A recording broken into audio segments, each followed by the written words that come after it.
Bismillahirrahmanirrahim. Assalamualaikum warahmatullahi wabarakatuh. Halo semua, kembali lagi bersama Kakak Maya di sini. Sebelumnya, Kakak ucapkan banyak terima kasih kepada teman-teman yang sudah setia mengikuti channel ini sampai sekarang. Semoga apa yang Kakak sampaikan melalui channel ini nantinya bisa menjadi jalan untuk teman-teman meraih kesuksesan. Amin, amin ya robbal alamin.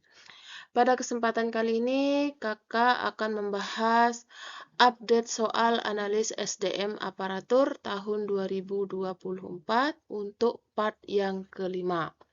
Tapi sebelum kita masuk pada soal, Kakak akan jelaskan tekniknya. Di sini Kakak akan bacakan soalnya. Setelah itu kalian bisa menjawabnya dalam durasi waktu 5 detik. Jika dirasa kurang, bisa di-skip supaya memaksimalkan dalam menjawab soal. Soal yang jawabannya tidak sesuai dengan pendapat teman-teman bisa di-screenshot dan komen di kolom komentar supaya kita bisa saling mengoreksi dan berbagi pemahaman satu sama lain. Baiklah, sebelum kita masuk pada soal, silahkan support channel kakak supaya kakak semakin bersemangat mengupload video-video seputar soal P3K maupun soal CPNS dengan cara klik tombol like, subscribe, dan tekan tombol loncengnya yang ada pada pojok kanan bawah video ini supaya teman-teman tidak ketinggalan video-video terbaru dari kakak. Oke teman-teman, selamat mengerjakan. Kita mulai dengan nomor soal yang pertama. Berikut ini adalah asas penyelenggaraan kebijakan dan manajemen ASN, kecuali A. Persatuan dan kesatuan, B. Demokrasi, C. Non-demokrasi, D. Profesionalitas, ataukah E. Akuntabilitas. Silahkan dijawab dalam durasi waktu 5 detik. 5 detik dimulai dari sekarang.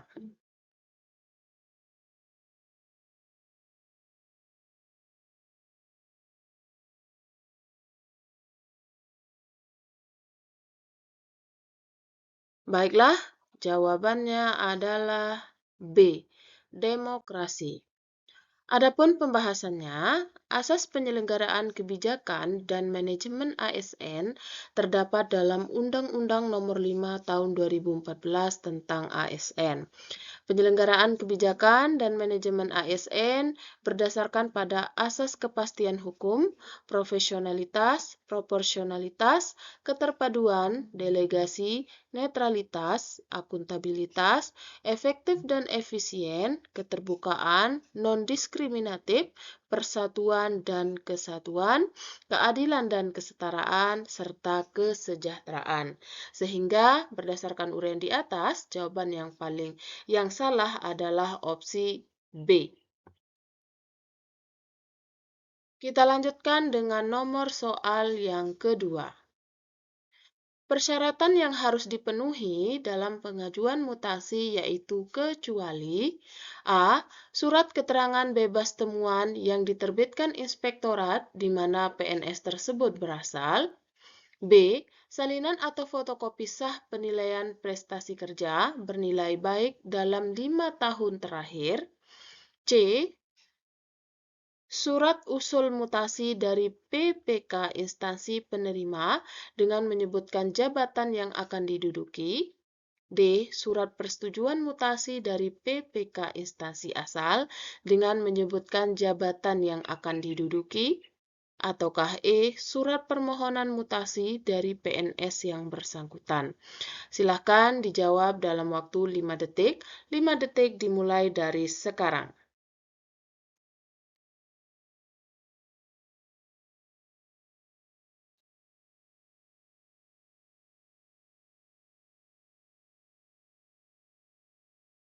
Baiklah, jawabannya adalah B. Salinan atau fotokopi sah penilaian prestasi kerja bernilai baik dalam 5 tahun terakhir. Adapun pembahasannya, untuk masalah persyaratan pengajuan mutasi, ada Peraturan BKN Nomor 5 Tahun 2019 tentang tata cara pelaksanaan mutasi dan khususnya terdapat di pasal 3. Adapun tata caranya, yakni yang pertama, surat permohonan mutasi dari PNS yang bersangkutan.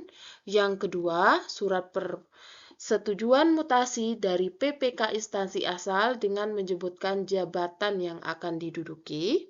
Yang ketiga, surat persetujuan mutasi dari PPK instansi asal dengan menyebutkan jabatan yang akan diduduki. Keempat, surat persetujuan mutasi dari PPK instansi asal dengan menyebutkan jabatan yang akan diduduki.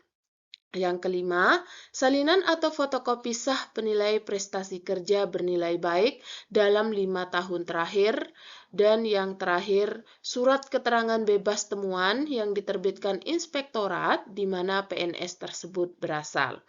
Sehingga berdasarkan uraian di atas, jawaban yang tidak benar adalah opsi B. Kita lanjutkan dengan nomor soal yang ketiga.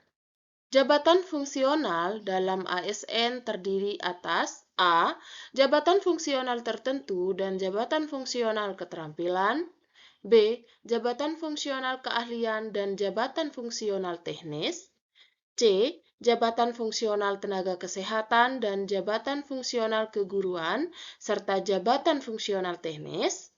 D. Jabatan fungsional keguruan dan jabatan fungsional teknis, ataukah E. Jabatan fungsional keahlian dan jabatan fungsional keterampilan.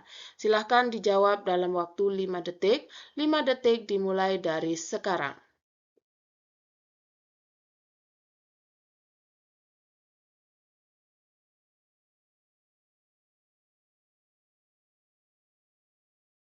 Baiklah, jawabannya adalah E. Jabatan fungsional keahlian dan jabatan fungsional keterampilan. Adapun pembahasannya, hal mengenai jabatan fungsional ASN terdapat dalam Undang-Undang Nomor 5 Tahun 2014 tentang ASN. Pada bagian ketiga, undang-undang tersebut pada pasal 18 menyatakan bahwa jabatan fungsional dalam ASN terdiri atas jabatan fungsional keahlian dan jabatan fungsional keterampilan. Sehingga berdasarkan uraian di atas, jawaban yang paling tepat adalah opsi E. Kita lanjutkan dengan soal yang keempat. Perpanjangan masa hubungan perjanjian kerja PPPK didasarkan pada A. Kebutuhan instansi dan anggaran instansi serta kegiatan instansi. B. Kesesuaian kompetensi dan kebutuhan instansi serta usia pegawai. C. Pencapaian kinerja, kebutuhan instansi dan anggaran instansi.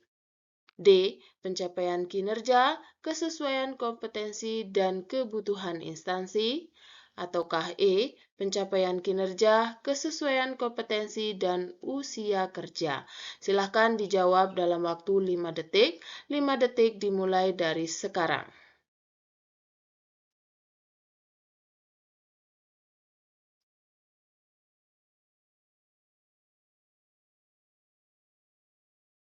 Baiklah, jawabannya adalah D.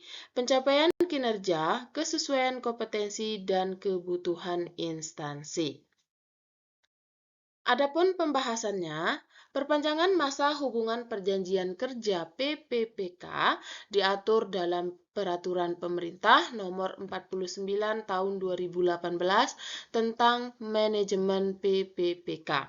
Jadi, khusus mengenai masa perjanjian kerja, diatur dalam pasal 37 ayat 2 yang berbunyi, perpanjangan hubungan perjanjian kerja sebagaimana dimaksud pada ayat 1 didasarkan pada pencapaian kinerja, kesesuaian kompetensi, dan kebutuhan instansi setelah mendapat persetujuan PPK.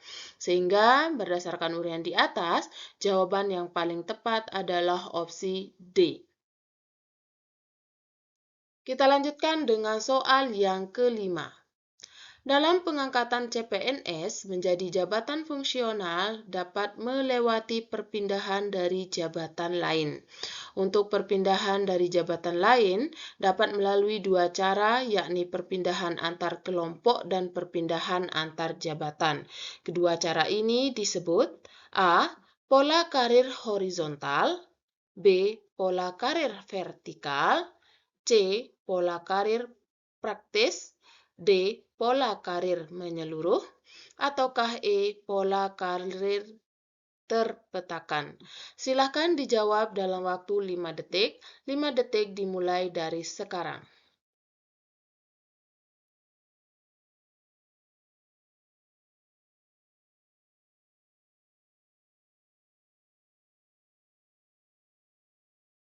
Baiklah, jawabannya adalah A. Pola karir horizontal. Adapun pembahasannya, dalam pengangkatan CPNS menjadi jabatan fungsional dapat melewati perpindahan dari jabatan lain. Untuk perpindahan dari jabatan lain dapat melalui dua cara, yakni perpindahan antar kelompok dan perpindahan antar jabatan. Kedua cara ini disebut pola karir horizontal. Pola karir horizontal sebagaimana dimaksud dalam pasal 7 ayat 2 huruf A merupakan perpindahan dari satu posisi jabatan ke posisi jabatan yang lain yang setara dilakukan melalui mutasi baik di dalam satu kelompok maupun antar kelompok, JA, JF, atau JPT. Sehingga berdasarkan uraian di atas, jawabannya sesuai adalah opsi A.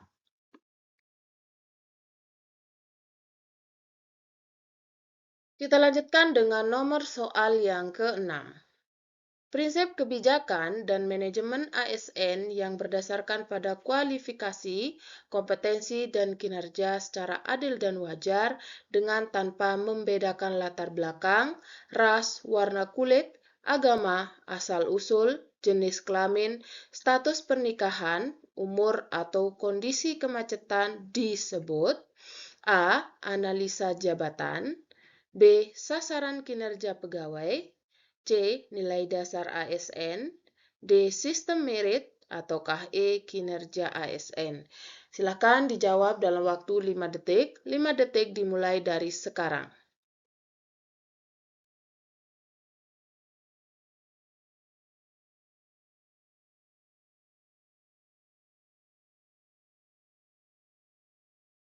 Baiklah, jawabannya adalah D. Sistem merit.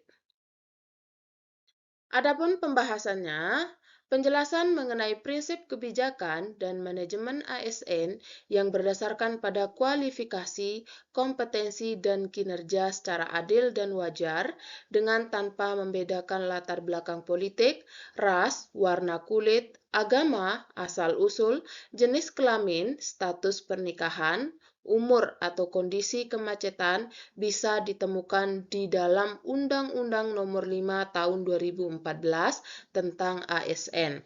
Seluruh manajemen ASN berdasarkan pada satu sistem yang membuat arah kebijakan dan manajemen ASN didasarkan pada kualifikasi, kompetensi, kinerja yang dilakukan baik untuk perekrutan, mutasi, promosi maupun untuk pensiun. Jadi, sistem ini disebut dengan sistem merit. Sehingga berdasarkan uraian di atas, jawaban yang paling tepat adalah opsi D. Kita lanjutkan dengan soal yang ke-7. Pengembangan kompetensi dapat dilakukan melalui pertukaran antara PNS dengan pegawai swasta dalam waktu paling lama 1 tahun dan pelaksanaannya dikoordinasikan oleh A. KSDM dan BKN, B. Kemenpan RB dan BKN, C. LAN dan BKN, D. Instansi daerah dan BKN, ataukah E. Kemendagri dan BKN? Silakan dijawab dalam waktu 5 detik. 5 detik dimulai dari sekarang.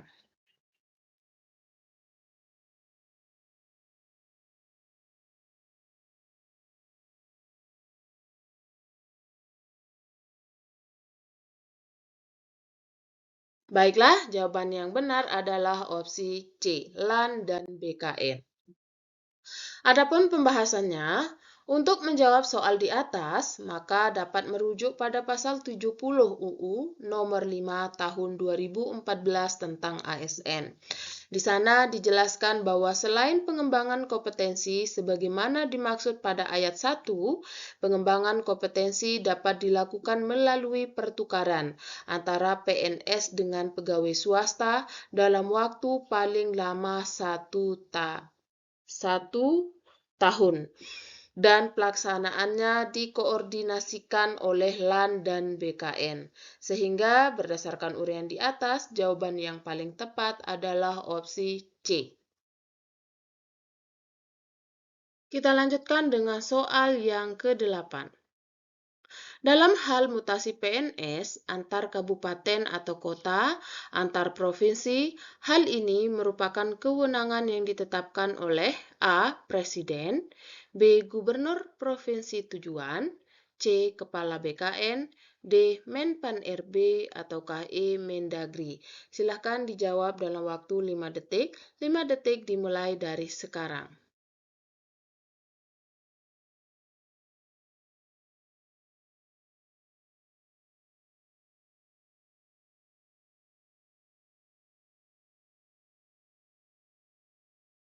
Baiklah, jawaban yang benar adalah opsi E, Mendagri.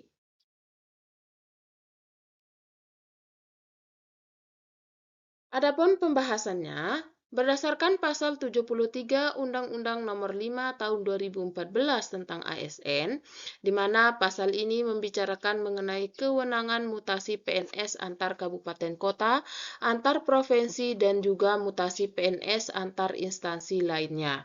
Khusus soal ini berada di ayat yang keempat. Di sana dikatakan bahwa mutasi PNS antar kabupaten atau kota, antar provinsi, dan antar provinsi ditetapkan oleh menteri yang menyelenggarakan urusan pemerintah dalam negeri setelah memperoleh pertimbangan kepada Kepala BKN. Jadi, jelas sekali bahwa yang menetapkan adalah menteri yang menyelenggarakan urusan pemerintah dalam negeri atau Mendagri. Sehingga berdasarkan uraian di atas, jawaban yang paling tepat adalah opsi E. Kita lanjutkan dengan soal yang ke-9. Penilaian kinerja PNS berada di bawah kewenangan pejabat yang berwenang pada instansi pemerintah masing-masing dan didelegasi secara berjenjang kepada atasan langsung dari PNS. Namun selain itu, penilaian kinerja PNS dapat juga dilakukan dengan pertimbangan A. Kesehatan PNS yang dinilai, B. Lama bekerja, C. Pendapat keluarga, D. Pendapat masyarakat, ataukah E. Pendapat rekan kerja setingkat. Silakan dijawab dalam waktu 5 detik. 5 detik dimulai dari sekarang.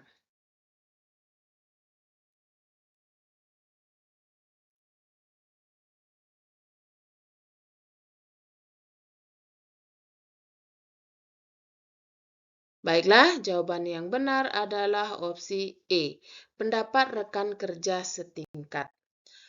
Adapun pembahasannya, dalam hal pertimbangan penilaian kinerja PNS itu sudah diatur dalam Undang-Undang Nomor 5 Tahun 2014 tentang ASN. Khususnya dalam pasal 77 ayat 3 yang berbunyi, penilaian kinerja PNS sebagaimana dimaksud pada ayat 2 dapat mempertimbangkan pendapat rekan kerja setingkat dan bawahannya. Sehingga berdasarkan uraian di atas, jawaban yang paling benar adalah opsi E. Kita lanjutkan dengan soal yang ke-10. Dalam mutasi PNS dalam satu instansi pusat atau instansi daerah, terdapat tahapan-tahapan prosedur yang harus diikuti. Adapun sesuai aturan Badan Kepegawaian Negara atau BKN, tahapan pertama dalam mutasi PNS adalah A. PPK instansi asal membuat usul mutasi kepada PPK penerima atau instansi di mana PNS yang bersangkutan akan mutasi untuk meminta persetujuan. C. PNS yang akan melakukan mutasi membuat permohonan mutasi kepada Badan Kepegawaian Negara atau BKN. C. PPK instansi penerima membuat usul mutasi kepada PPK asal atau instansi di mana PNS yang bersangkutan bekerja untuk meminta persetujuan. D. PNS yang akan melakukan mutasi membuat permohonan mutasi kepada instansi penerima. Ataukah E. PNS yang akan melakukan mutasi membuat permohonan mutasi kepada instansi asal. Silahkan dijawab dalam waktu 5 detik. 5 detik dimulai dari sekarang.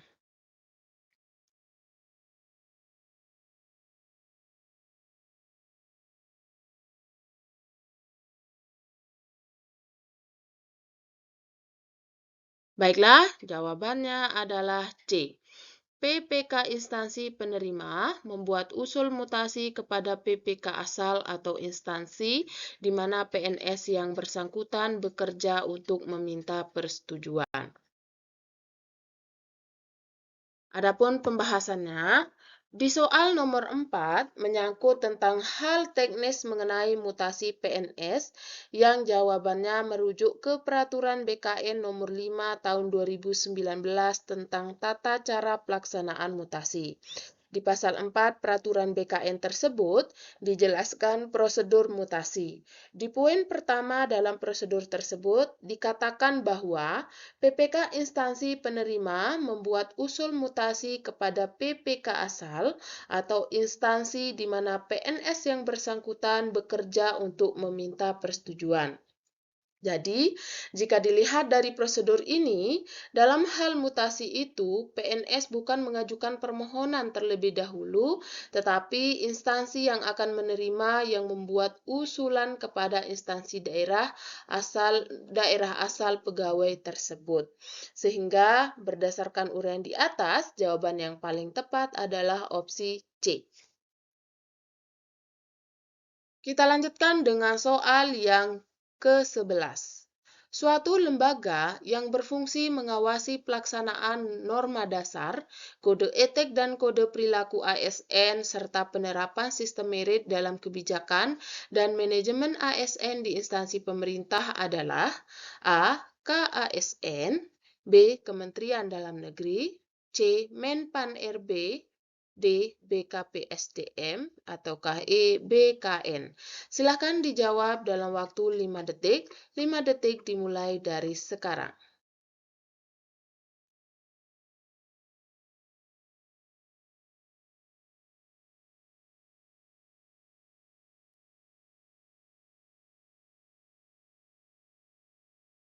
Baiklah, jawaban yang benar adalah opsi A. KASN. Adapun pembahasannya, untuk fungsi pengawasan terhadap ASN dijelaskan dalam Undang-Undang Nomor 5 Tahun 2014 tentang ASN. Jadi, khususnya di pasal 30 yang membicarakan tentang KASN atau Komisi ASN menyebutkan bahwa KASN berfungsi mengawasi pelaksanaan norma dasar, kode etik, dan kode perilaku ASN, serta menerapkan sistem merit dalam kebijakan dan manajemen ASN pada instansi pemerintah. Sehingga berdasarkan uraian di atas, jawaban yang paling tepat adalah opsi A. Oke teman-teman, sekian dulu video kita hari ini. Terima kasih karena teman-teman sudah menonton video ini sampai akhir.